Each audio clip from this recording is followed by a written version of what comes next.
పూరా లోకల్. సినిమాలు మీకేం కొత్త కాదు, కానీ ఏ సినిమా రిలీజ్ అయినా అందరికీ కొంత నెర్వస్నెస్ ఉంటుంది. మీకు కూడా ఉంటుందా? నాకు నిండా మునిగినోడి చలి అని చెప్పండి. కానీ బాధ్యత ఉంటుంది. అంటే సినిమా బాగుందంటే ఆనందిస్తాను, బాగలేదంటే ఓకే ఏం కరెక్ట్ చేయాలని ఆలోచిస్తాను, అంతే తప్ప. ఎందుకంటే ఎందుకు నాకు నర్వస్నెస్ ఉండదు అంటే చేసేటప్పుడు చాలా ఒళ్ళు దగ్గర పెట్టుకుని చేస్తాను. నేను సినిమా బాగలేదు అని కూడా ముందే చెప్తుంటారు, బాగలేదు ఇబ్బందులు ఉన్నాయి చూసుకోండి. అందువల్ల నాకు ఏంటంటే నాకు గిల్ట్ ఉండదు బేసిక్గా.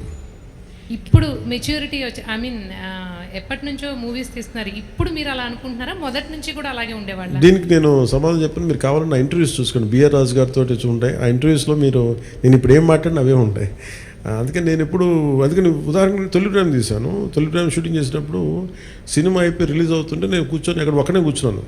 గబ్బర్ సింగ్ కూర్చున్నా కానీ నేను ఒక్కనే కూర్చుని ఉన్నాను. నా పక్కన పార్టీస్ ఏమి ఉండవు. జస్ట్ ఒకే ఒకసారి నా జీవితంలో నన్ను పార్టీకి పిలిచింది భీమ్లా నాయక్. ప్రత్యేకంగా నన్ను పిలిచారు. ఎందుకంటే ఇంత 10-15 రూపాయలు టికెట్ అప్పుడు కూడా ఇంత డబ్బు చేసింది సినిమా అని అనుకొని దాని ఒక్కదాన్ని ఫస్ట్ టైము నా జీవితం అదే మొదటిసారి వెళ్ళటం. మళ్ళీ దీని తర్వాత కూడా వెళ్తాను కూడా నాకు డౌట్. అవును, ఇంతకీ మీ ఎమ్మెల్యేలతో మూవీ చూసే ఆలోచన ఏమైనా ఉందా?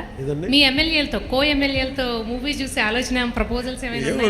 నేను ఎప్పుడు అట్లా ఆలోచించలేదండి. అసలు మీరు చెప్తే ఇప్పుడు ఐడియా వచ్చింది, బాగానే ఉందనిపిస్తుంది. ఎందుకంటే అసెంబ్లీలో సగం మంది మీ ఫ్యాన్సే కదా.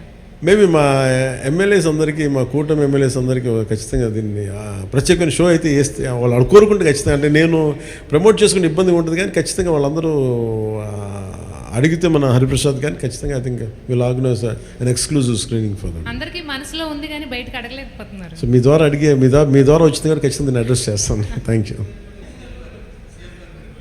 సీఎం గారు బిజీగా ఆయన సినిమాలు మా 5 నిమిషాలు చూస్తారేమో. ఎందుకు రోజు నన్నే చూస్తుంటారు కదా, సినిమా చూసినట్టు అనుకుంటారు.